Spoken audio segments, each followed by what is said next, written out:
When Ryan's when it's time to begin, it's on the Rewind to Raw with John Pollock and Wai Ting. The 18 that makes sense of these things we see in the ring every week on TV. It's Rewind to Raw for Monday night. Download it Tuesday morning from the Post Wrestling site. It's Rewind to Raw for Monday night on USA Now on the John and Wai Take the mic. Hello, everybody.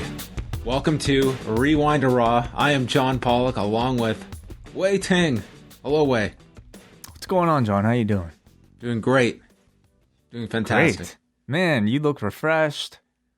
Skin feels smoother. You know, like there's a twinkle in your eye. You must have taken some time off finally.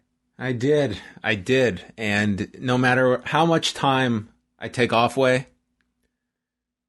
all it takes is that third hour of Raw, and I'm right back into the middle of it. I was about to text you at about 10:30, say, hey, I'm taking another vacation right now because I'm staring at a modern-day disaster here on my screen here involving these two individuals, and I don't know if they're going to get through this third hour, much less me. Yeah, the third hour tends to be, your wake-up call. You know, for most people, it's Monday morning at like 9 a.m. or whenever they start work. For us, it's usually about 10 p.m. Monday night. Yes, we are going to get into Raw and one of the worst matches of 2021. How was your weekend, Wai? It was pretty good. Yeah, pretty standard. Had a few events, had some, saw some friends, went to my wife's family's barbecue. So one of those kind of like meeting with the relatives types of things. That was fun. Relatives you've met before, or? Yeah, but not so much because it's kind of weird because of the pandemic. Now you're serious. Now she's like, this guy's sticking around. So there's that, but also like we've had opportunity. We would have probably been introduced a lot more before, but because of the pandemic, like I kind of have that excuse. Like, sorry, we can't see each other. Like. But now it's like, yeah, I'm being shoved right in, so that's kind of new and novel, and they're great. So, yeah. That's wonderful. Well, if they're listening, welcome. Wai is a great guy. He's a great catch. Thank you. She did well. Yes. Well. Yeah. Well, tell me about your weekend, though. What'd you get up to? So we had been planning to go out of the city. We had a family member's cottage was available, and so we set out. This was an ambitious drive to go there. This was the beautiful city of Sundridge, Ontario. Okay. Not too many people drive to Sundridge. I got to check out the downtown core, which was closed on Friday for a family reunion. Okay, that's putting the downtown core into perspective. Okay, it's a quiet town, but the entire downtown core was shut down for one family's reunion. I'm exaggerating somewhat, but I was starving and went to the local restaurant that was closed for some family function. So I went to another restaurant like 10 minutes away, closed. Family reunion, back later this week. So then I said, you know what? Food's not going to happen. So I going to grab a coffee. So I decided, you know what? I bet you that large building that says coffee across it will have coffee. So I walk in. The woman greets me, very nice lady, says, hi. Hello, I'm here to get a coffee.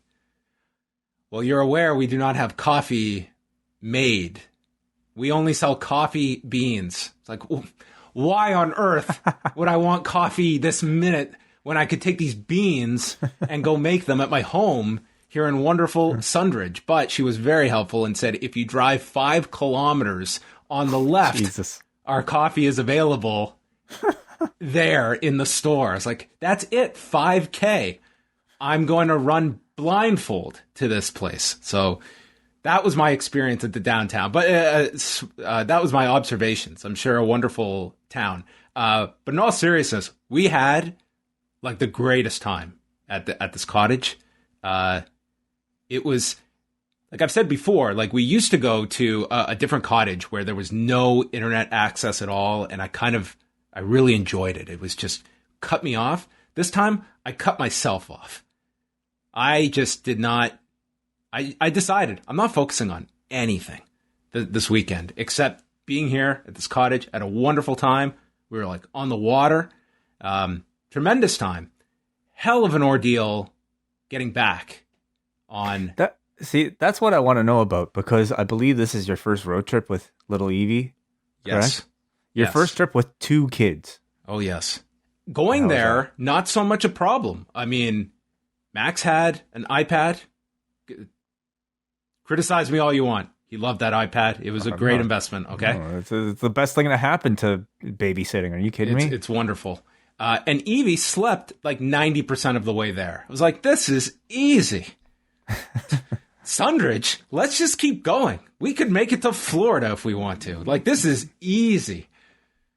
So there I was, the top of my confidence level way, because we decided we were going to come back Sunday evening. The goal was to leave around 5:30. Things got a little delayed, and we did not get out of there until around 7. Still bright out. Like, that's fine. This is a bit later. It's going to get dark soon. But in my back pocket way was our drive up here. I was like, piece of cake. Well, how long is the drive? 3+ hours. Okay. And all right. Yeah, I mean, it took we had a few stops on the way, so it probably took us like 4.5-ish to get there last week. Mm-hmm. So I'm expecting we probably have to stop once along the way, but it's night. They may fall asleep. 3 hours, we'll get home. So we're driving. This is Sunday night. And it's dark. Like, this is all country roads and stuff as we are leaving the city. And then the funny thing was, over the weekend, we had been paying attention to like our weather apps, which were atrociously inaccurate, calling for like an insane amount of rain. And it just got to the point, like, we were all worried. It's like, oh, it's going to rain all day Saturday. It was perfectly fine. Got a little rain on Sunday. It's like, these apps are terrible. Might as well. It was actually the opposite. It was actually the opposite here. It called for no rain, and it actually ended up pouring. So we must have got your report. Our app, yeah, like we were, and it was like localized, and you know the rain, like we did get a little bit, but nothing terrible. So all of a sudden, severe thunderstorm warning. It's like, well, let's see. These apps have not been so great. So we're cruising the first hour on the way home, like nothing too bad. Evie is awake. Evie is not enjoying being in the car in the dark. It's like, okay, this is going to be a little more challenging. We do have a screaming baby, and I'm okay with that. It's, you know, you get used to it. It's kind of like like a white noise at a certain point where it's like, it's just, it's like listening to Wai's CD player when he would play his Mr. Oiseau in his car. It's like, this is really awful, but you get used to it. Then the skies erupt, okay? We had to pull over at one point because Evie was really getting, she was not doing well. So she is calmed down, but now the skies are, dude, erupting. And I'm driving through this. We are driving past Huntsville. We're approaching Bracebridge, and dude, it's coming down hard. I've driven in some pretty awful weather. This is not the worst weather I've been driving in. It's top 3. My wipers are on full blast. Evie is screaming. My wife is very concerned, which if I have one positive trait, it is that in the eye of stress, I can be rather calm. I was not freaking out about this, but I'm looking at the GPS. We got 2 hours and 30 minutes of driving ahead of us. I've got weather, baby, and darkness. Okay, it is the perfect storm way. Like an Alistair Black problem. Dude, cars are just stopping. At one point, my wife is like, I think you should just pull over in Bracebridge.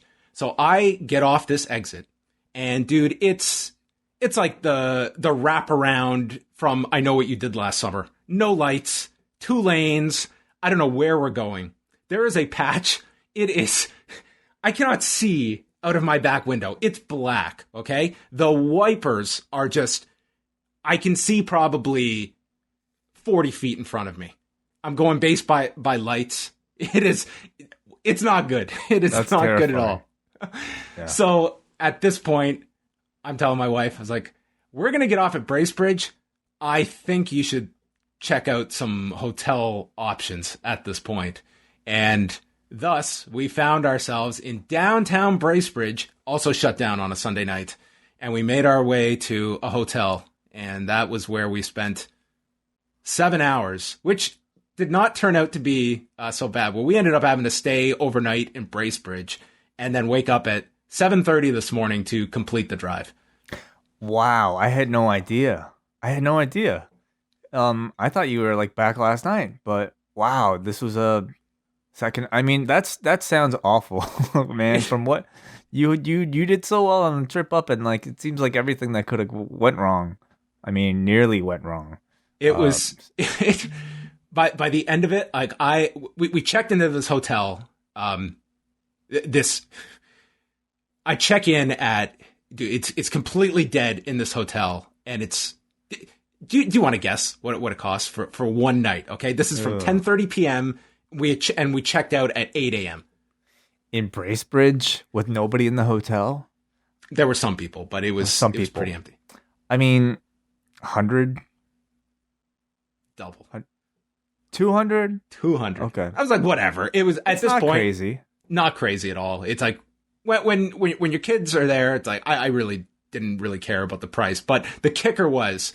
I've gone through all this, and the guy writes down two options. He was like, it's $189 for the standard room, $199 for a view of the lake. It's like, oh, the view of the lake. That sounds very enticing. I've been staring at the goddamn lake that's been coming from the sky onto my car for the last half an hour. But thank you for the option of the lake view. I will take the standard room, but. Anyway, it turned out to be fun. Like, it was the first time our kids have ever got to stay in a hotel. I don't think Evie could appreciate it, but Max had fun.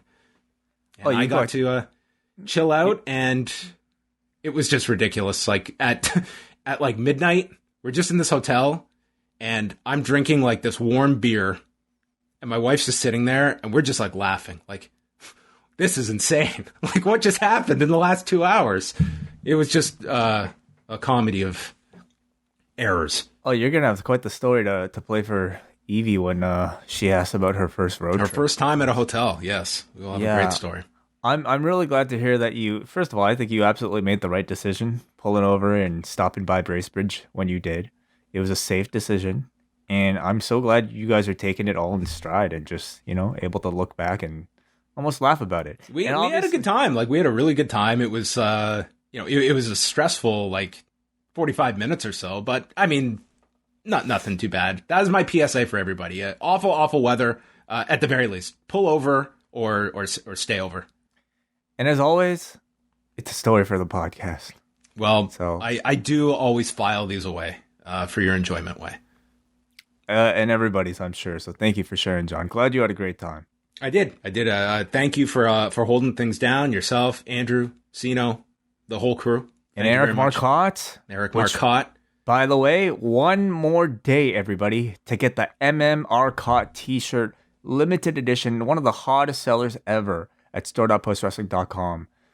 The man does incredible work, whether or not you know it. He was busy this weekend, as you mentioned, John, along with John Cena, along with Andrew Thompson, along with W.H. Park, who dropped a show recently last night. So thank you to everybody for holding down the fort while John had some time away.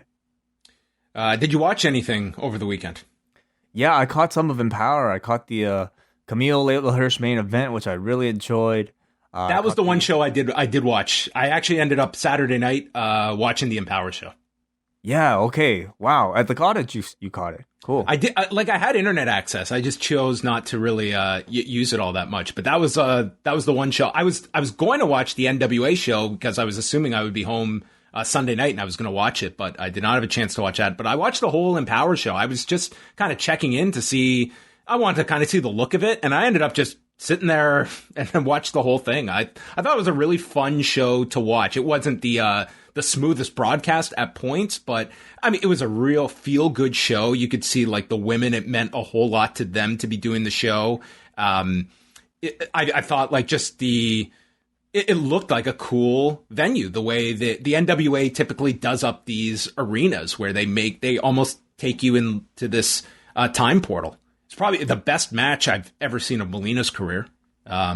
That she had with Deonna Purrazzo. That was a standout. The Gail Kim, Awesome Kong segment seemed to be the most talked about thing on the show. But they had, I thought there was it was a really good effort put forward. Like they drew a very healthy house there, and it just felt like a show that a lot of people were buzzing about on Saturday. Yeah, I mean, going into the show, it felt like there was a whole lot more talk about this than, obviously anything that the NWA had done in a long, long time. And maybe even like of the AEW, non-WWE, non-Impact, non-GCW level types of shows. So it certainly caught my interest. And honestly, it was a little surprising, considering I think how much women's wrestling there is out there, that we haven't really had a notable all-women's show in North America since that Evolution show. I'm glad, I hope that this becomes an annual thing. Certainly for the NWA, it seems to make a lot of sense. They've probably caught a lot of attention because of it, maybe even more so than NWA 73. And, I guess it all really comes down to whether or not they can keep these working agreements with everybody, because it was really nice to see basically all these promotions kind of pitch in to create this kind of, what felt like a big show. Yeah. I thought the mixture of talent really, it really worked just to have, these open borders that allow for shows like this. Like Layla Hirsch, that was a great showcase for her with Camille. I thought Layla Hirsch came off very well in that match.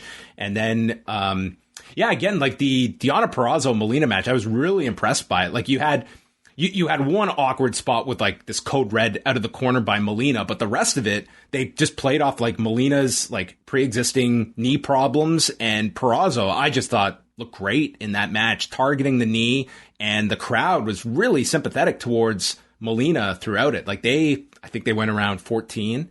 That stood out to me. I really liked the team of the Hex with Allison Kay and Marty Bell. They're a great tandem together. I thought that was, a wise choice to put the tag belts on them. They made it feel like a significant crowning of the champions afterward. And just the whole feel of the show, I just think it was, just a fun show to watch. And in 2.5 hours, it was a good length for the show as well. Of night two, the only thing I caught was the Ric Flair speech. How was that? Which was a lot of fun. Number one, it's Ric Flair back at the chase. It's Ric Flair in the NWA, in an NWA ring. That in itself, I think, holds a great deal of significance. But it's Ric Flair also on live broadcast with a live microphone that was, pretty much given carte blanche to go out there and it seemingly say whatever he wanted. And he didn't say anything out of line. It was he was very complimentary of several people in the WWE, including Hunter, Shawn, Taker, really everybody. But it just felt nice to have Ric Flair's personality again, and not him playing a role that was scripted from somebody for him. And it just kind of feels nice to have him. He mentioned being able to go to Chicago this week to see Mongo, and then to have a lunch with Tony Khan or something. So kind of maybe gave something away there, perhaps. I don't know, at least the idea that he will be in town. So I hope to see a whole lot more of this version of Ric Flair. I think that this was certainly the biggest weekend for the NWA in the Fight TV era. I think there's no doubt that them shifting from YouTube to Fight has dramatically decreased their visibility, but this was two big shows where the location became a semi-draw in and of itself. I think it was a novel concept for fans that might remember that, or at least the legend of Wrestling at the Chase that they have read about and probably seen clips of. So I thought that was a really smart play. Turn your venue almost into a part of the appeal on top of it, and having, two very distinct shows on back-to-back nights that were different from one another, but still under that NWA banner. So I thought this was a very good weekend for the NWA, and probably the most interest they've had in some time. I think like Corgan has, done really well of really being able to make the most of what very little that they have in terms of, I think, resources and talents that are out there. Let's not forget like a good chunk of like the roster that we see in AEW right now got their start, or at least got their maybe more national notoriety through NWA. So the man has a great eye, I think, for talent, and is usually able to present it all in a very nice looking package that, listen, is not the best in terms of production quality at times, but I thought they did well in at least capturing the feel of this being a significant event, significant place.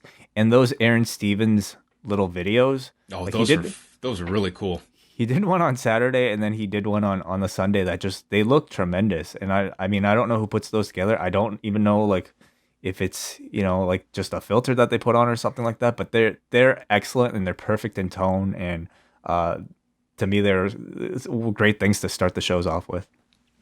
Let's continue with news. And John Goodman, thank you, Brandon Van, for reminding me. He did the opening video on Sunday. Yeah, anytime you can score Dan Connor, that's a great win. Mm-hmm. Let's continue with the news, and then we'll preview a big week coming up here at the site. Let's start off with Friday night viewership. Rampage and SmackDown, a lot to be happy about numbers-wise. SmackDown was the number one show on TV Friday night with a 0.59 in the demo, 764,000 viewers, 2,250,000 overall, making it their highest audience since the return of fans on July 16th, and second best number since May when they did that throwback episode. So it was, a strong showing coming off of SummerSlam. And, if you watched the commercial last week, new rule after tonight, folks, just because WWE advertises something, 50-50, it's happening. And maybe that's being generous. Like Friday, you might get Roman Reigns and Finn Balor. You might just get Finn Balor saying, Roman's not here tonight, so I'm going to take you on instead.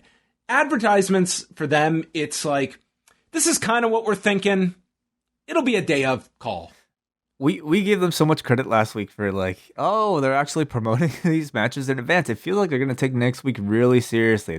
They're like, for Raw. You legitimately joked, how many of these do we actually get next week? Like 2? And amazingly, we got none of them tonight. 0 for 3. We got a portion of Eva Marie. You're right. Eva Marie and Doudrop. They didn't give you a match. That was more an angle, if anything else. But bell never rang. Yeah, true. We'll get to that. Anyway, going back to SmackDown, if you watched the ad for Raw last week, it featured Becky. It featured Brock. And you would certainly be led to believe that Brock is showing up on SmackDown. Now, I did not rewatch it, but I recall them saying it's like they didn't explicitly say that they would be there. It's the fallout from SummerSlam, but certainly leading you in that direction. And I think the combination of those two and just coming off of SummerSlam greatly benefited this number on Friday night. No doubt. Yeah, I think it makes sense. I think there's something to the idea of ratings Rebecca, I suppose, but certainly the buzz coming off of SummerSlam itself was probably worth it. So, did they advertise anybody for this week? This week it's Roman Reigns versus Finn Balor. So, we'll see what we get. Maybe not. Might do something, but I guess Brock, they're not even gonna tease for a little bit, right? Until Saudi or another big show. When they're ready to go with that story. Like it feels as though it's kind of on pause. Like they're going forward with this Finn Balor program. They also did 500,000 in Canada, their best since July 23rd. So a good number in Canada as well for them. Rampage for week 3. This was going to be the interesting one because this was the first taped edition of the show, doing 722,000 viewers and 434,000, a 0.34 in the 18 to 49 demo. This coming from Brandon Thurston. Number 1 show on cable. Yes, it was a big drop from the first dance. We knew that. That was a given.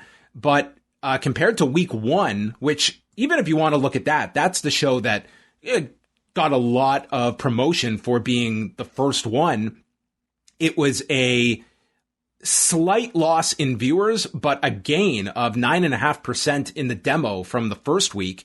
And while they were down in 18 to 34 from the first 2 weeks, they did gain in several categories, including men 18-49. I thought I would be very, very happy with this number for a show that of the three, this was the most just normal episode of Rampage, that you didn't have a big hook going into it. Nothing near the first two that had a championship defense with Omega and Christian and was the novelty of show one. And it goes without saying for week 2 what it had. It's hard for me to like understand, I think, what exactly their expectations are, but I suppose finishing number 1 on a Friday, doing, this beat the NFL, like a taped show. Like, let's remember, for 2 days, these results were out. They beat the NFL preseason game. Now, that was on the NFL network, but I mean, you beat the NFL on Friday night. Yeah, I'm sure that, seeing the results, they must be ecstatic. But I mean, I also wonder, do you think that they would have liked to have retained a bit more of that audience that they had the week prior? I didn't think that was going to be possible. I think week 2 is just going to be a number that it's going to take something. I don't know if you can replicate that number for a Rampage. I think the comparison point is week 1, and this is sort of going to be the leveling off area for them. Like if they're doing consistently 0.34s, that's very strong for this Friday night at 10 time slot on TNT. So I think it was a given. It was going to be a big fall because of that was an enormous number, above most people's expectations for week 2. But I think it bodes well for, I mean, it's laughable, the conversation we were having last week about spoilers getting out, and look what Rampage did. It topped, like, this was a very big night for wrestling where you had the number 1 show on all of television in SmackDown, and Rampage topping all of cable. Like, both numbers, I think you should be very happy with if you're WWE or AEW. In this case, I think the spoilers helped, because to me, the spoilers from everybody wasn't necessarily the result of the matches, but it was everybody coming off of those tapings saying Luchasaurus and Jungle Boy versus the Lucha Brothers was a must-see match. That is probably the best type of spoiler that you could ask for. Shocking that sometimes when information gets out, it heightens interest when it is something desirable. If it's good quality, yeah. Fightful reporting today that Adam Cole has not signed anything. His short-term extension with WWE ended on Friday, and this is obviously going to be, I think, you're going to have several names this week that people are buzzing about regarding their status with AEW and if they're going to be popping up, and certainly Adam Cole is going to be in that mix. Yeah. Let the rumors continue to, fly, and this comes in the midst of other names being teased that may or may not appear at All Out. Man, it just feels like it's almost an embarrassment of riches now. It's going to be a big week, a very big week for AEW with 3 nights at the Now Arena. WWE announced their latest additions to the Performance Center. Bobby Stevenson, who has been, this was reported months ago by The Observer that he would be going there. He is the older brother of Gable Stevenson. So, I mean, if you want to read into that, whatever you will, if you think that's going to push Gable in one direction or the other, I don't know how much you read into that. But nonetheless, I mean, he's a quality wrestler himself from the University of Minnesota. Also among them, Ben Buchanan, who is a high school wrestling champion and the son of Bull Buchanan, the son of B squared. Damn, what, B cubed? B cubed, yeah. Ben Buchanan, cool. That's interesting. Also part of this class, Josh Dawkins, who's a trainee of Devon Dudley and the nephew of Daryl Dawkins, NBA legend. And Joseph Fatu, who had been wrestling as a Sifa Fatu, he is the younger brother of Jimmy and Jay Uso and the son of Rikishi. And I would think only naturally, Way, you're going to look at someone like that and wonder, is he going to get fast-tracked because of the biggest angle in the company that's going on right now? Definitely. Yeah, definitely. I mean, I feel like the path is there for him right up to the top, as long as he is a competent wrestler. But he's got a very high bar to reach to match his siblings and cousin.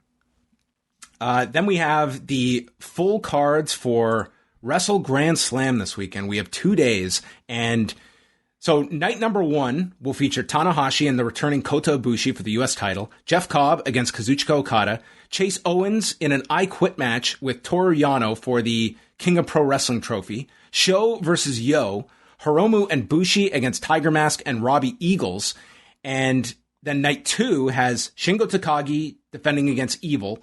The Junior Heavyweight Championship with Robbie Eagles versus Hiromu Takahashi. A 3-way tag match for the tag titles. Zack Sabre Jr. and Taichi versus Naito and Sonata and Goto and Yoshihashi. El Phantasmo and Taiji Ishimori defending the Junior Heavyweight tag titles against Yoshinobu Kanemaru and El Desperado. And then Tomohiro Ishii and Kazuchika Okada versus Great Khan and Jeff Cobb. And maybe the most intriguing part of these shows is that there will be Stardom matches on both shows that will be broadcast on New Japan World with English commentary, which represents a major change in the ability for Stardom content to appear on a TV Asahi half-owned New Japan World service. So I think this represents a pretty significant breakthrough way if this means that Stardom can enter the forbidden stream. Oh yeah, is this really a forbidden stream when it's a parent company that owns both promotions? But different networks that they are attached to. I mean, that has been one of the big problems in Stardom not being able to be showcased here. And I mean, we were there at the Tokyo Dome where we got to see the matches, but no one else did. And I mean, I'm interested in what this represents, the fact that they can now show Stardom matches. Like, it makes all the sense in the world that you would have integration of both products, like Stardom especially having that kind of a platform on New Japan big shows at the very least. I certainly think so. You know, I think it would be wonderful if both promotions were under the same online streaming banner. I don't know necessarily what that does for the numbers, but in my opinion, I feel like it would entice a lot more people maybe to stick around with New Japan World or to follow the Stardom product, which in turn will only benefit Bushi Road. So, you know, I have to say, of all the matches that are on these cards, I'm looking forward to the Stardom matches the most. Everything else is just, I'm sure that they'll be great. Tanahashi versus Ibushi will be awesome, I'm sure. Jeff Cobb and Okada again will be awesome. Shingo and Evil, I don't know. But if there's somebody who can drag a great main event out of Evil, I trust Shingo Takagi. So there's a bit morbid curiosity to see how that will turn out. But nothing feels all that fresh, I have to say, besides these Stardom matches. I don't even know who the participants They haven't announced them yet. But you can probably assume that they'd be, you know, some of the more notable stars that are getting a lot of buzz in the company right now. So just as a showcase event, I'm probably looking forward to those the most. And I don't know what that says about the New Japan roster at the moment. Yeah, I think that there's some very good matches here on this show. I think it's going to be very tough for this audience that they are going to be secondary this weekend. Like, it's going to be a very heavy, concentrated AEW weekend, but I would imagine we are going to get the G1 participants on coming out of this weekend. Like, these are your last big shows before the G1 begins in a couple of weeks. So you got to get those participants out. Yeah, and I'm still hoping out that it's going to look a little bit better than maybe just the number of people that are here. But I'm kind of prepared to just see a mishmash of the names that we see on this list. And then New Japan Strong. This is interesting that beginning September 18th, which is also the same day the G1 starts, they're moving Strong to Saturday nights at 8 p.m. Eastern, moving away from Fridays, where right now they're going head-to-head with Rampage. So probably a smart move. But that will end the streak of Daniel Garcia going head-to-head with himself, which will continue this Friday because he's taking on Darby Allin on Rampage, and he's taking on Josh Alexander on Strong at the same time. Man, yeah. You know, he could probably find his way on, unless he finds his way onto SmackDown, I suppose. Somehow he could still wrestle, you know, compete against himself in ratings on Friday nights. I feel like there's still plenty of chances for Daniel Garcia to face himself on a Saturday night, being on Strong, and also probably whatever indie show he's appearing on a Saturday evening. And then Tuesday night, we've got NXT, taped edition of the show. Johnny Gargano versus LA Knight, Kyle O'Reilly versus Duke Hudson, Ridge Holland versus Tommaso Ciampa, Roderick Strong versus Ike Manjiro, and Ilya Dragunov will appear on the show from the Capitol Wrestling Center in our countdown to the new logo and theme song and who knows what else. They aired this ad a lot today, I feel. Yeah.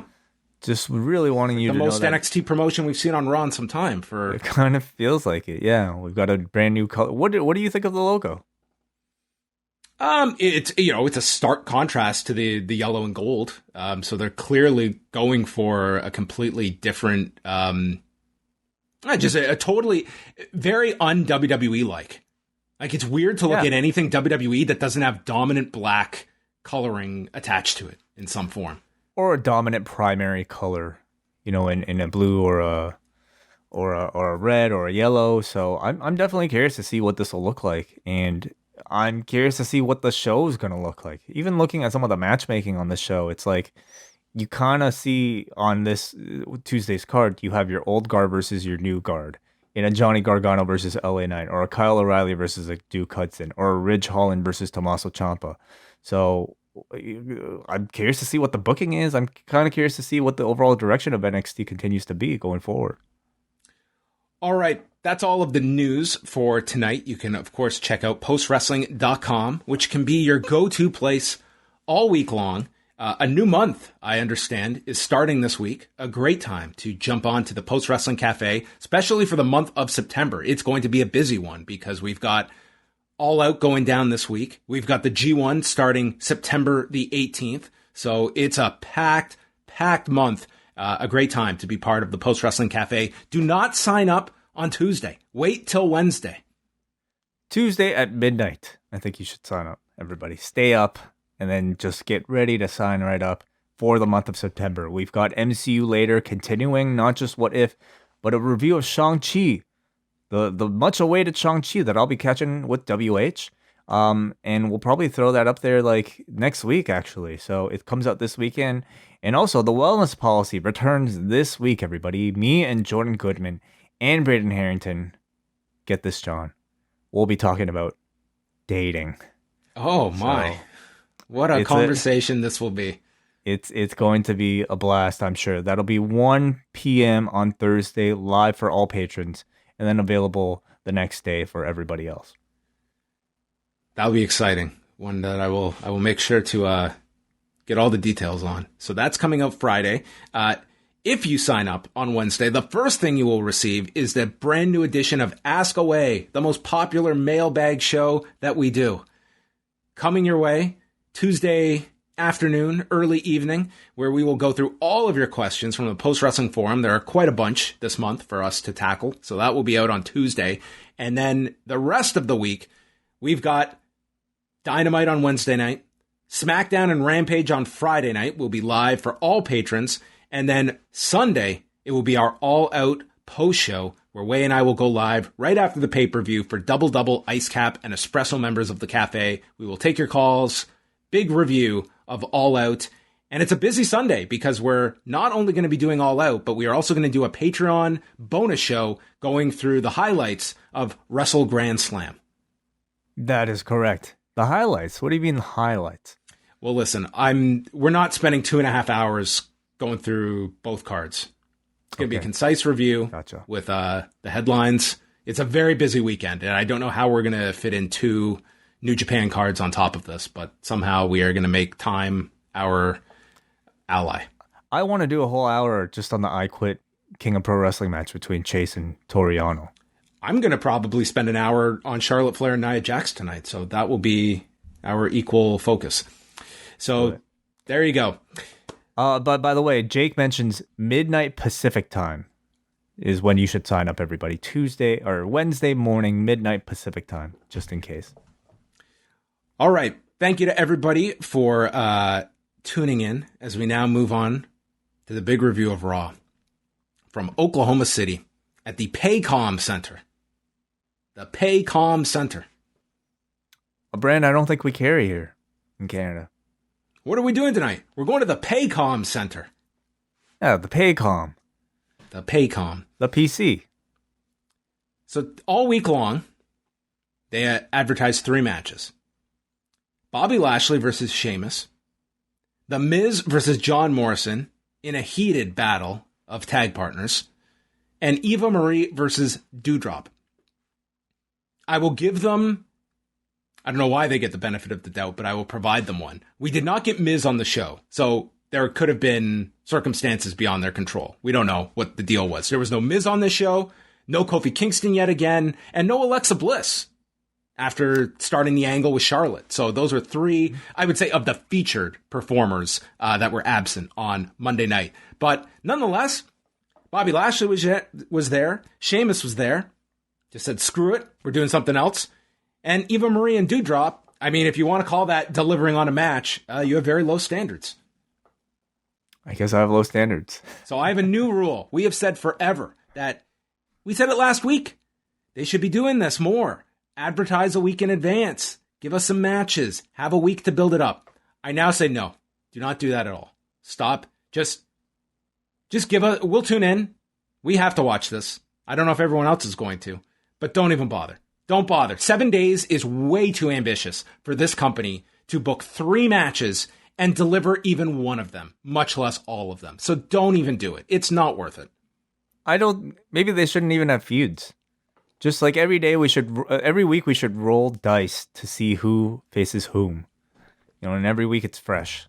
Turn this into what if. Every week it's just new circumstances, new feuds, new roles that they play, new gimmicks that they play. Mm-hmm.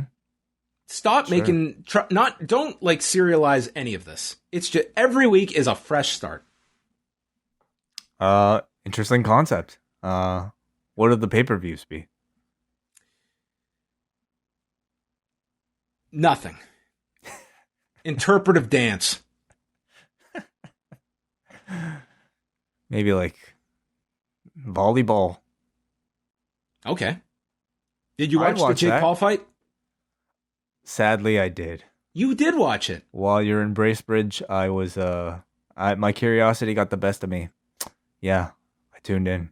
Did you know who was calling? Of course you would. Yeah. We had more Ronaldo on the call. And Ariel Helwani was all over the broadcast. Al Bernstein. Wasn't that something? It was amazing. Yeah, hearing those voices. Showtime did a really good job. I actually, on the weekend, I watched the All Access episodes building it up. Like, dude, Showtime knows how to promote a card. And this is their specialty, this kind of a fight. Yeah, definitely. I mean, it was just, I guess, a bit novel seeing that great Showtime production staff, devote so much attention to, like, a Jake Paul freak show thing. And you know what? Watching the match, like, I don't think it was as freak show as like I expected. He's a low level boxer, but I mean he's not fighting people where he's out of his depth. And it is what it is. Like, if you're watching this with the assumption this is going to be like Teofimo Lopez, like, you're kidding yourself. Like, we know what level he's at, but it's like, this guy is not just some he is training. With high-level people, and he's, at a level where he can beat ex-MMA fighters. I guess so. Or current MMA fighters, I suppose. But I don't think it was embarrassing, Like, in the end, it is what we have right now is a pop culture figure who everybody wants to see get their ass beat, charging people money for the potential of that actually happening. And it's just... I have a lot of respect, actually, for their ability to promote fights. And what did you think of, you must have heard of Tyron Woodley's post-match request for a rematch? Well, I didn't see the fight, so I can't really comment on the performance, but it seemed like it was pretty solid that Jake Paul won this fight, and one judge had just a ridiculous scorecard for Tyron Woodley. But, so, from what I understand, is that Tyron Woodley wants a rematch. Never going to happen, in my estimation. And Jake Paul said that if he gets the tattoo, they'll give him his rematch. Yeah. Well, now, have you seen this? So tonight, Jake Paul had a busy night. He retired. So Woodley was just immediately like, yeah, deal. And then they shook on it. And that was sort of the last we heard. I think in the press conference they said, like, Woodley better hurry up and get that tattoo, otherwise I'm going to find somebody else. Oh, so he's got guidelines now. He said for Tyron Woodley, the tattoo, it has to be 3 by 2 inches at the least. This is amazing. He can't get it covered. It needs to be a permanent tattoo. He must post it on social media, and the kicker, the tattoo must be visible while wearing shorts and a shirt. All right, okay. So he can't hide it like put it, somewhere where no one would ever see it. It has to be prominently displayed in regular with shorts and a shirt on. Everybody, this is the best pro wrestling angle that is being built right now, and look at the money that they're making. Right, their ability to just like on the spot create that stipulation for the rematch. Like, I honestly I don't know if like who else is. I mean, I'm sure there are plenty of people lining up to fight Jake Paul, but like, this is a storyline. This is like a long-term storyline they're actually building. And so what? So if he actually gets the tattoo, then the match is on. Did it say that? You know what? I don't think they care about the tattoo when the number comes in. I don't think there's going to be any kind of appetite to see Tyron Woodley fight him again. Like, Jake Paul's moving on, and I don't. The appetite is for me to see him get the tattoo. Well, that should be on the post all access. I mean, the like epilogue, him having to get the tattoo. I mean, the man said it on camera. He would get the tattoo if he lost. Yes, he did. They had a tattoo artist there. Anyway, this is a Raw review, everybody, but clearly it was a topic of interest this weekend. So Raw started off with the most insane procession of talent. I think the entire roster came out in this opening segment, starting with Damian Priest, who was hosting a open challenge for the U.S. title.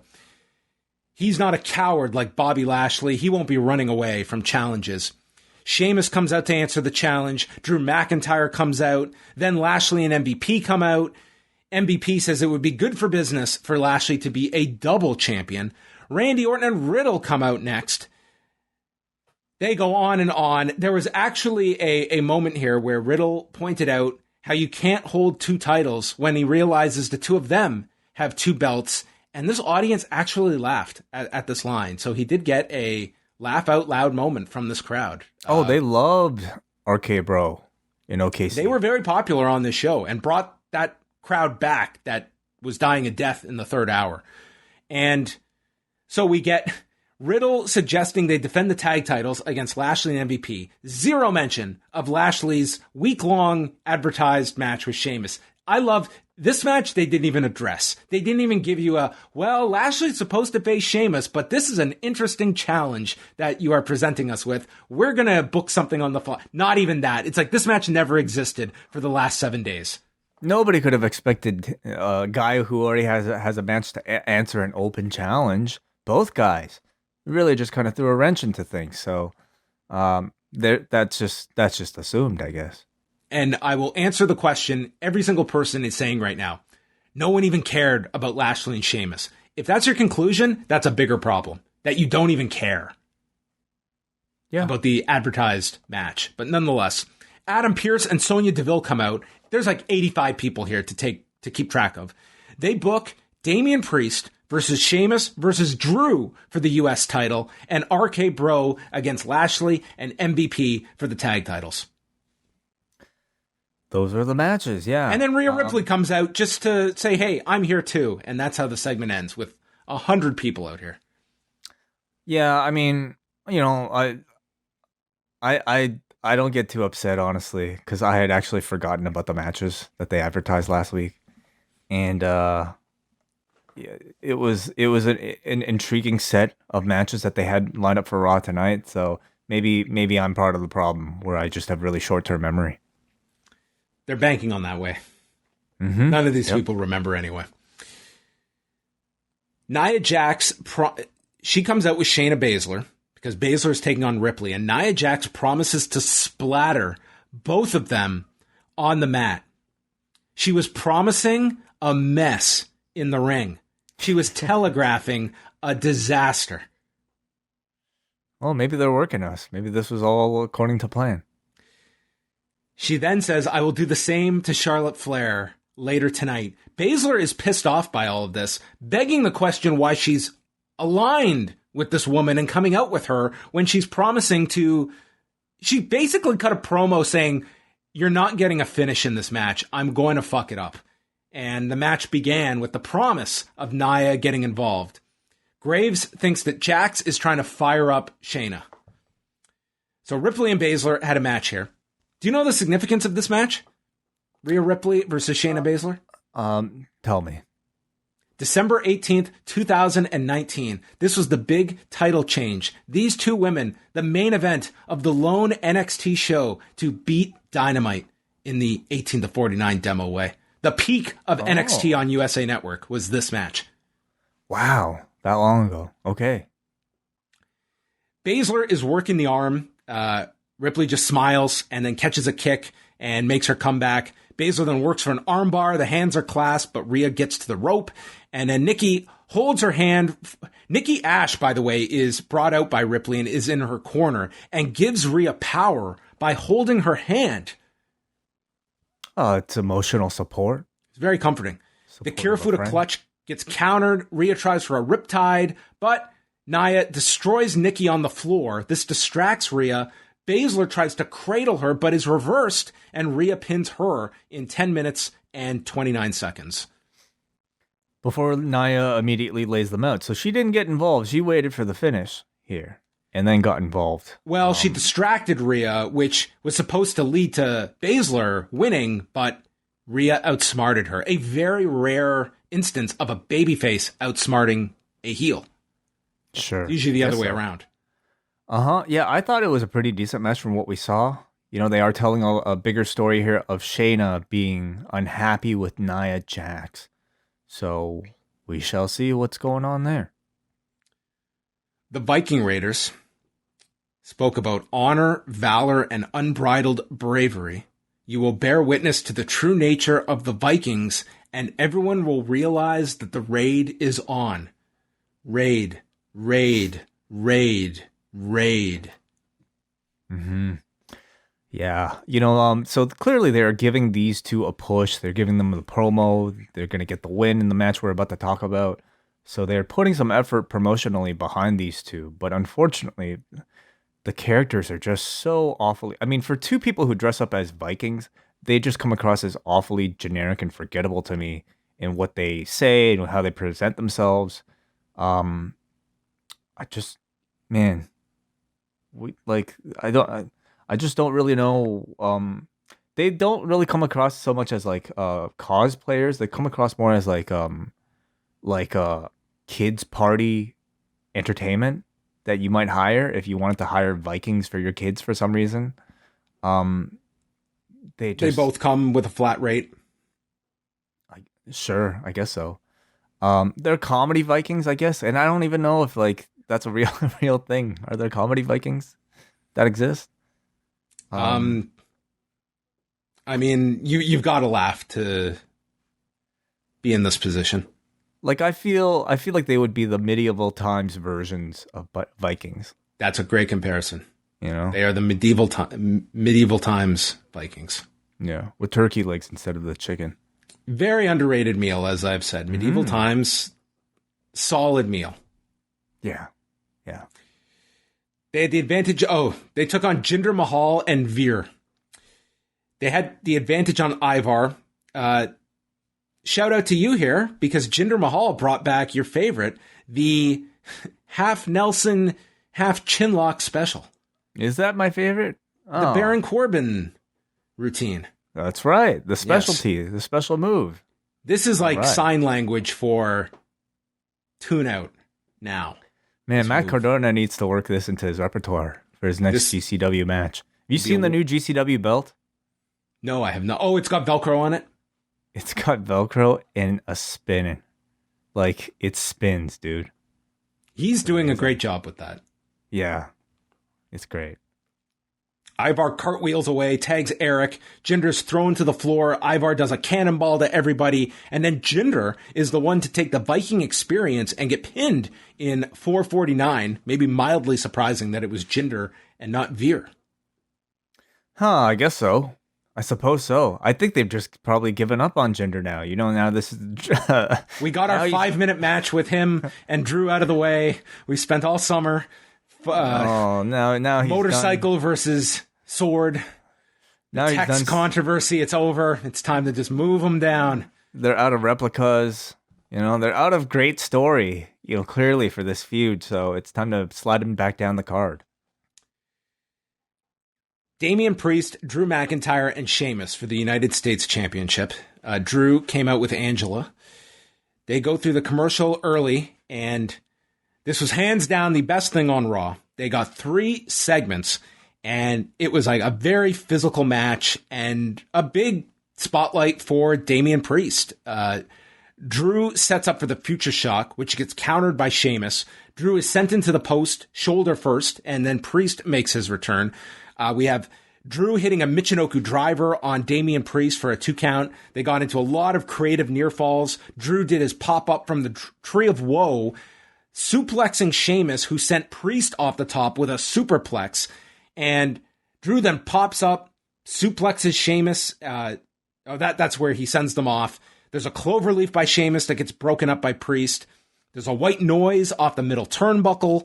And then the Reckoning gets stopped. Drew goes for the Claymore, missing Priest, and takes out Sheamus, who, even with the face covering, he's out from this Claymore. That's how damaging the Claymore is. And then Priest lands a head kick on Drew, takes a headbutt, but then rotates, hits the Reckoning, and Damian Priest pins Drew McIntyre in 21 minutes in 30 seconds. A tremendous match involving these 3. A great, great Raw match.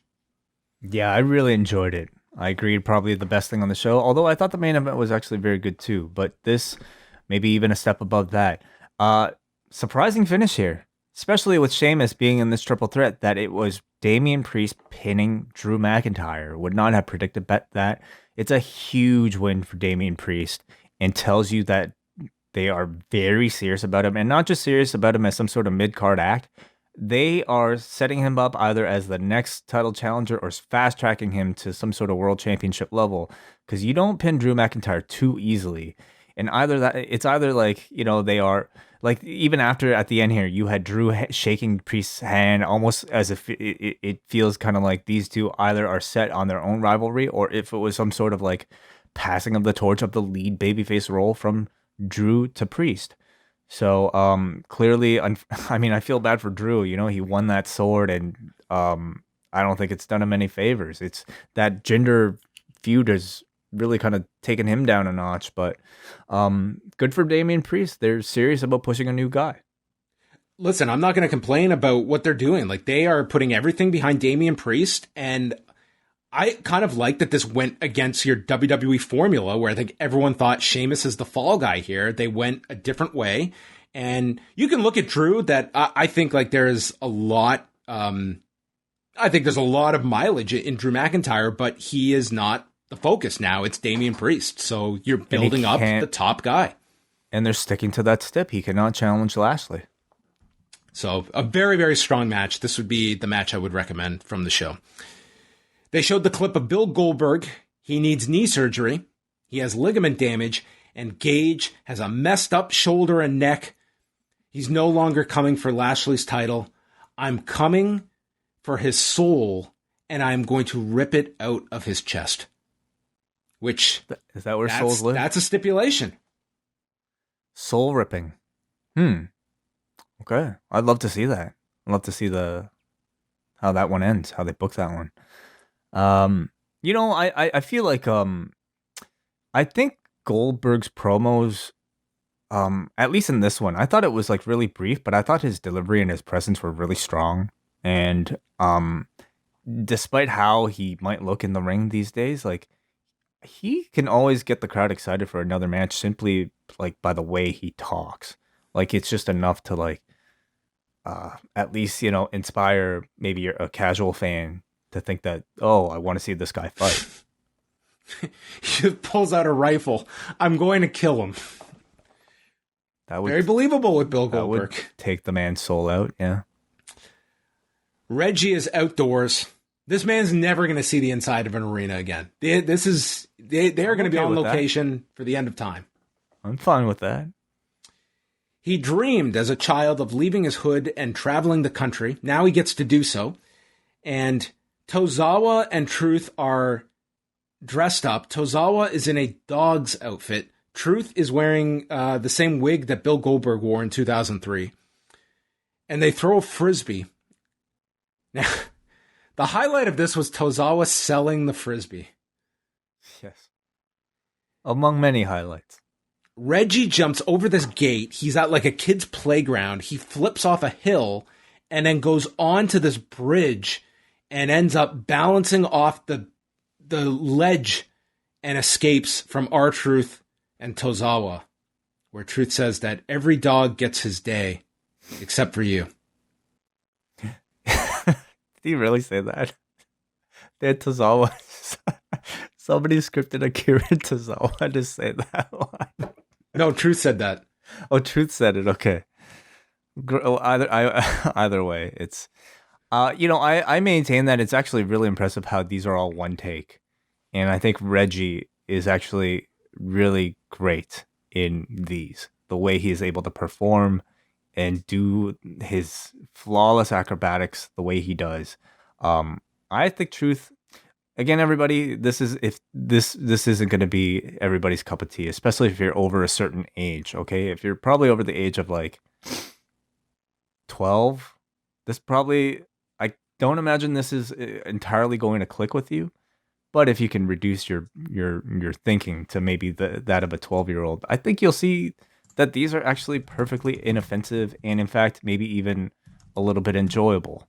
Because I think Truth is actually pretty funny with his ad libs. Not that line at the end, but like he talked about how he referenced his arachnophobia with the playground that looked like a spider, and that of course is a reference to the many times he has brought up arachnophobia for like his ladder matches. So and Tozawa gets to keep continuity, yes, and Tozawa gets to keep the job, so good for them. Eva Marie versus Doudrop doesn't get started because Doudrop attacks Eva before the bell rings, hitting her with a senton and a running splash, covers her and counts 3 herself, which it is brought up. Mind games, Corey. Mind games. And the referee says that Eva is unable to compete tonight. The crowd boos, and Doudrop announces herself as the winner. Yeah. This is the closest we got to delivering one of our advertised matches. Yeah, it was a non-match. I also feel like this will probably, I think 1 week would have been too quickly to extinguish it after all the weeks that they put into it. I will say, I feel like the crowd is more behind Doudrop. The storyline, to me, actually has worked in getting the crowd behind her because they, for whatever reason, empathize with her and they really dislike Eva Marie. Sarah Schreiber interviewed Charlotte Flair. Her question was, Charlotte, Nia threatened to splatter your body both inside and outside the ring. Does that bother you? And Charlotte responded that she is going to, quote, slay that nasty Kraken. Yeah, pretty typical. What is this? Verbiage. Does that bother you? No. She's going to splatter you both inside and outside the ring. Karrion Kross is diversifying his merchandise. It is now a black mask he came out with this week. So the collectors out there can get the red mask, the black mask. He was also keyed as a 2-time NXT champion, so not forgotten. And his opponent, speaking of forgotten, was Humberto Carrillo. And Byron pointed out, remember, Humberto is the one that broke Sheamus's nose. Of course, it was Humberto. The slowest recovering nose in WWE, that of Sheamus. I mean, injuries with heels can vary in length in terms of recovery. We know that.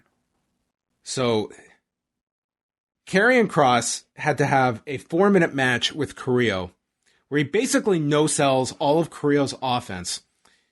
And he just had this very laborious style. Corey called it sanguinous. Carrillo got some offense, snapped his neck on the rope, and then got caught with a forearm strike, the Doomsday Saito suplex, and the cross jacket. In 4:17, the announcers noted, he could have pinned him. He chose to hurt him. The crowd was dead for this. Yeah, it's rather unfortunate. I mean, you're talking about a guy who I think everybody perceives as a mid deep mid card, maybe low mid card even type of guy from the jump. And I will say, like, now that they're taking him seriously, and I say that ignoring the way he looks, at least in ring last week and this week, these were very strong wins. They are booking him to look like the dominant monster they should have booked him to look like from the get-go. But they're fighting up a hill and they're only giving themselves more obstacles with the way this dude looks now.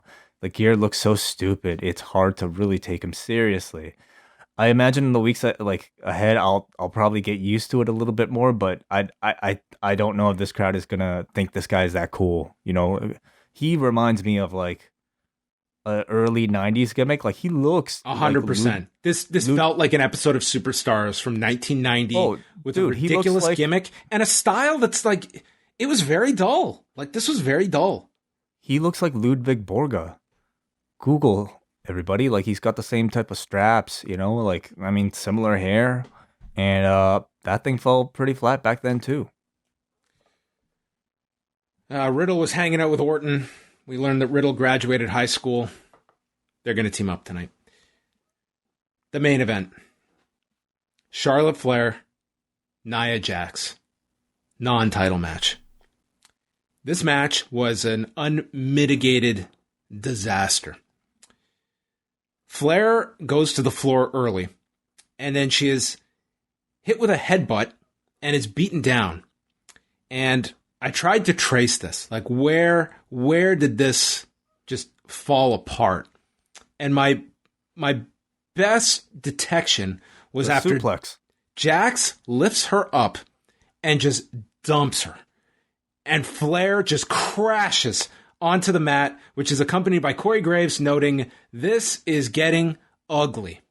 See, I would have called this a belly-to-back suplex, but there really wasn't a suplex completing. It was maybe a half a suplex, and the person doing the throwing didn't necessarily place the opponent down. Just sent her, and she just dropped like a mannequin. Like she just tossed her. So she falls, and it just falls apart from there. Flair goes for a moonsault. And I guess was supposed to land on the knees. They didn't know if she hit the knee, part of the elbow. It did not look good. Nia hits a Samoan drop. Charlotte is trying to go for a headlock, and Jax just stands up and won't succumb to the headlock. And they just start shoving at one another. Jax is lighting her up with slaps. They're exchanging words. Flair then jumps on Jax, falls off, is going for something that is approximating an inverted DDT, which Jax just takes a back bump from. There's a chop block to the knee. Flair tries for the figure four and is kicked into the corner. And then Jax mercifully ends this by lifting her for a power bomb and sends her down with a choke slam. This went 13 minutes and 47 seconds. It was a train wreck. This was among the worst matches of 2021. Just a disaster of a match on live television. Yeah, something went very wrong here. And I imagine in the next days, we'll probably hear a little bit more backstage about what exactly went down in the body of this match. But, this is, of course, in pro wrestling, it's incredibly difficult to tell. In many cases, they could just come back and say, "Oh, we worked you guys. This was all supposed to be a." Then you worked yourselves because you had a wretched performance that looked terrible. Well, in any case, the impression you get for a viewer watching this is you come out of it feeling like these two were uncooperative, and at some point, seemingly quite unhappy with one another in the ring. A lot of miscommunication as a result. Nia looked very visibly shaken at the end of it. They went right to the finish, seemingly out of nowhere with no real sequence leading to it. It was just they finally kind of separated a bit, and then ref whispers something to the both of them, and they go right for Nia's finish. 1, 2, 3. It was awfully, awfully strange and very intriguing if you want to study when wrestling goes wrong to see exactly what happened. But again, none of us will really know until maybe we hear some of these stories from reporters or maybe themselves and whatnot. But it was probably the most interesting thing to come out of Raw for better or worse. And on top of that, this is like Nia pinning the champion. Like this should not be a one-off, like booking wise either. Which brings into question what they're doing, like what's going on with Alexa Bliss, because that program was introduced last week. This would indicate they are going in a direction like you have to come back with a rematch, which is going to have a bizarre appeal to it because this was such a mess. Well, whatever happens here, I don't imagine it'll be a problem the next time around. Like if it is, in fact, like some heated moments live on TV, I imagine that these two would have probably both had a bit of a talking to, and whatever lack of professionalism existed here will hopefully be sorted out by next time. Because I don't think that they would stand for this 2 times. Morrison is in the back. He was supposed to face The Miz tonight, but that splash hole backed off and went to Hollywood.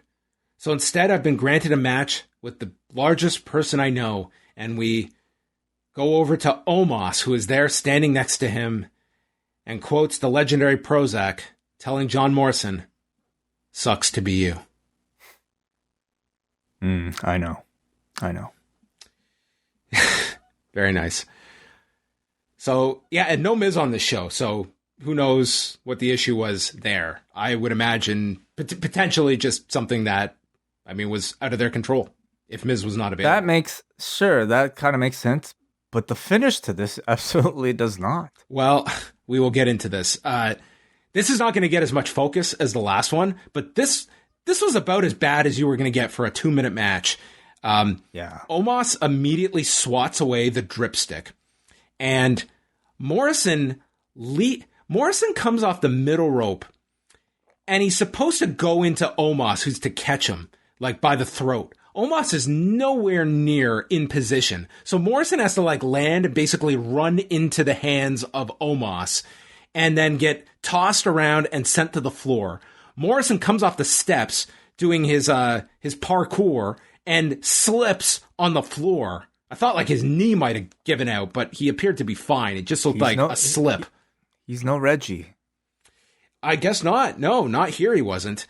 And then he just dumps Morrison's chest on the top rope and finishes him with a tree slam. 2 minutes and 4 seconds. I could not believe this was only 2 minutes, but we have said it many times, Way. Omos, he cannot do a 2-minute match. So I don't know what your expectations are for this individual, but he could do a safe 2-minute match. I think the John Morrison matchup was bad for a number of reasons, and partially I feel like John Morrison is much to blame here. He gets way too ambitious with, I think, some of this creative offense, and I love him for it. I love him for some of this parkour stuff that he attempts, but man, you need a participant that I think is able to take it all. This was, I think, just a bad combination of a guy wanting to do too much and too much, weird stuff, and a guy who probably is not really coordinated enough or experienced enough to be able to take it. Yeah, it just made for 2 of the worst matches back to back I can recall on a WWE program. On top of that, the finish here, what the hell is the Miz supposed to look forward to after this? This felt like just slotting, they're there to fill up time, and they are not beating Omos. And they had AJ against Woods. I'm sure if it was AJ, they would have just had Morrison beat him. But you're right. It kind of extinguishes anything with Morrison when he loses in such a quick fashion to Omos. Yeah. So again, I'll probably forget all this next week anyway. They'll just rebuild to it. What I said last week was I'm not so sure John Morrison's going to come out of this Miz feud on top. And clearly they're not even waiting for that to job the guy out. I thought that this might have been his first match as a actual babyface, and that he would somehow get pushed coming off of this. But he really is just kind of being portrayed now as an even bigger idiot. He was the fall guy for the Miz. He was the dumb water guy, and now he's just an even dumber water guy without the Miz. So really, he just feels thrown aside at the end of this all. And they focused on Omos and AJ and Woods after this. Xavier Woods comes out by himself for a match with AJ Styles. This match was fine, but this crowd was just, I think the life had been taken out of this crowd over the prior 25 minutes. Woods got out of the way of a phenomenal forearm, and then AJ just rocked him with this sliding drop kick through the ropes. And then Styles went after the knee. He's working on it. Woods fires back, uses a Northern Lights, and then there's an enziguri by Styles. The Styles clash gets blocked, and then Woods struggles to get AJ in the Tree of Woe, finally does the Shibata drop, baseball slide drop kick, and then AJ recovers, kicks the knee, calf crusher, and taps out Woods in 7 minutes and 11 seconds. I thought it was like good selling from Woods, good work from AJ. Technically, it was, I think, one of the more solid matches on the show, but I didn't really do much to get the crowd invested story-wise. I mean, Woods is he's just a job guy right now, you know? Like, without a story, without Kofi being there, he's just sort of a guy. Jag. Yeah, you almost could have just done, honestly, you could have just done a tag match, to be quite honest. Like, just put Woods with Morrison for the night. You're right, yeah. Probably would have been better. You were putting AJ and Omos both over. Put them both in. And then Woods takes the fall. You you somewhat protect Morrison for this Miz program. And it's a much better, smoother match than that atrocity for 2 minutes. Pancakes and water. They go together. Unbelievable. Perfectly. All this time, right under your nose. And the main event, the savior of the show was Randy Orton, who was just tremendous with this crowd, with Riddle, against Bobby Lashley and MVP for the Raw tag titles. AJ was on commentary. Orton steps on MVP's hand, which MVP would later get revenge by stomping on Riddle's foot. Yeah, I love that. That was brilliant. That was a great save by MVP, the best save in recent memory. Yeah. They had the heat on Riddle for a long time. Crowd went nuts. They totally revived this crowd with the hot tag to Randy. Randy's playing to the crowd. Like, this guy hates being a babyface. At least that's what he has always spoken about. But he's a very good babyface when he's into something. I agree. And he's into this. It's very clear. He catches Lashley with a draping DDT. He's setting up for the RKO when MVP interrupts. Crowd is chanting Randy. And then Riddle comes in, jumping knee, floating bro. This is when MVP stomps the foot to break up the fall. And MVP is in. The play of the day gets countered with a head kick. And as Lashley goes to send Orton into the post, Orton pops off the shoulder, sending Lashley into the post. Omos goes for Orton. Riddle saves and then finishes off MVP with the flying knee and floating bro in 11 minutes and 56 seconds. And it ends with Lashley spearing Riddle. And as he goes for the Hurt Lock, Randy comes in with an RKO onto Lashley, and RK Bro leaves together as champions. Yeah, I thought this was a very good match. You know, RK Bro are the most over babyface act on this entire show, and this was a match where they were presented like that top act. Given a strong win here, left to stand tall over the WWE champion. Crowd goes home hot and happy. To me, this is like the way Raw should end most weeks. And I'm just thankful at least we got this week. Yeah, I mean, we had, Randy hit the RKO on Lashley at the end. So you've kind of set this up that I think they at least continue with, you have Styles and Omos, and clearly leaving Lashley and MVP as kind of this makeshift team. You've got a month before the pay-per-view that maybe they get another match out of this. Well, they've got a lot in the works here with some of these people because they're also building, what is it? What else they got here? Well, they're Lashley building up, with Priest is the big one. Lashley, Priest, RK Bro and AJ and Omos as well. So a lot of things that they have a lot of time, I suppose, to resolve. So, and maybe a few more than one big show that they have to promote in the coming weeks. So I enjoyed the main event. I liked the Priest Drew Sheamus match, and I was impressed by the booking of Priest over Drew McIntyre. It was them committing to like a fresh top face, which I enjoy seeing. Otherwise, some pretty typical logical building of like, your Viking Raiders or Karrion Kross matches, Reggie segment. But the talk of this show, I think, will be Nia and Charlotte and whatever the hell happened there. What's going on with Alexa Bliss? Is it a change of direction, or is this a 1 week only thing? Morrison and The Miz, like, is that still going to be a thing going forward? I would think so, but this week didn't do them any favors. So it's an interesting talking points always from Raw.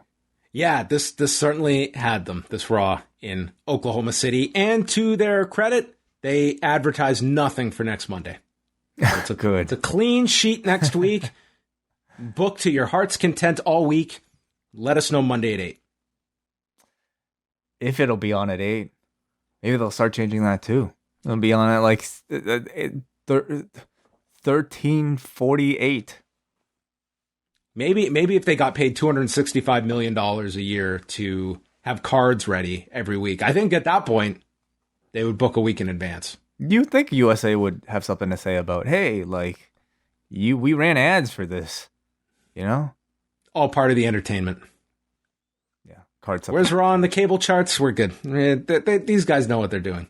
It's true. Well, yeah, what a bizarre edition of Raw. But that concludes our review. Do we have any feedback, Way? Well, we got one piece of feedback, and that comes from Kate from Montreal. Well, first of all, what did you guys think of Raw? Any guesses, John? Oh, boy.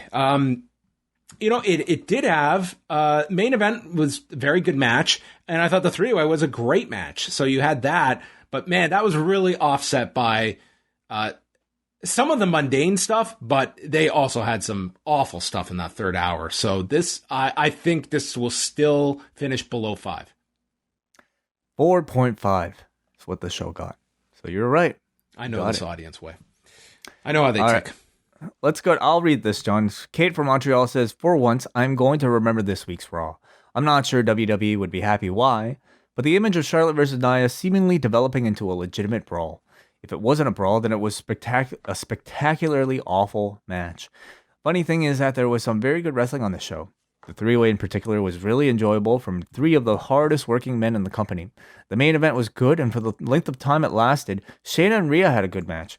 But when something goes as spectacularly off the rails as the Charlotte and Nia match, it's pretty much guaranteed that's what's going to stand out. It seems like this is the next program for Charlotte, but I hope that somebody has the sense to switch things up. It's not like we're counting on them to make good on a tease story or match. I mean, they can always do a three-way. Can they not? This is for the women's title? Yeah. We just had one, I know, but that wouldn't necessarily stop them. Yeah, again, like we were talking about, like, in the men's main event with people in different programs. I mean, you've got Nia now, somewhat attached to Charlotte, at least for a TV program based on tonight's win. And she's also doing this thing with Shayna Baszler. And you've got Charlotte, who was introduced with Alexa. We'll see, like, what is the future of that program. But you've, like, introduced all these dangling parts, and it's kind of keeping track of all of this stuff. Yeah, they're concurrently building quite a bit. And again, they do have a month to go. So they can carry several storylines for that month. But how much of it is storylines that they're actually building and just, or is it just them switching gears? I don't know. All right. Hey, and shout out to Colby John for attending his 3rd live show in as many weeks, repping us with the Post t-shirt in full view during the first segment of the show. Well, thank you very much, Colby. I think best breakthrough caller of 2021 on the Post Wrestling sites. Yes, I look forward to his calls every week. Hey, can I give a shout out to a podcast? Of course. So every so often you'll get people that they'll just tweet randomly, "Hey, what's a good wrestling podcast to listen to?" And dude, without fail, there is this podcast. It is called the Best Film Ever podcast out of the UK. You can follow them at Best Film Ever Pod on Twitter. These folks always, without fail, recommend us. I do not know these people personally, but they always recommend us. I was like, really? Very nice of them. So I wanted to give them a mention. I'm going to follow them right now. Absolutely. Everyone should give them a follow. Best Film Ever Pod. Film ever. Okay. They recommend us, though. They don't talk shit about us, right? Not that I'm aware of. They always say very nice things about us. So, well, what's their latest film review? Best film ever. Okay, let me go. Let me check this out. They just did a review of The Lord of the Rings, The Fellowship of the Ring, which is a movie that's like 20 years old now. Yeah, and it takes about 20 years to watch. That is true. I don't think I've ever finished it. See It or Skip It, Black Widow. I'll be checking that out. Okay. What else? Steel Magnolias, John. Okay, Julia Roberts. A favorite of yours. The Notebook, a favorite of mine, of course. The Notebook's underrated. Oh, it's great. I like The Notebook. Amazing. I had no problem with The Notebook. I like time travel. A real roundtable on Tom Cruise. Wow. I need to know. Cool. Awesome. They even talk about Loki. So you know what? I'm definitely gonna give these guys a follow.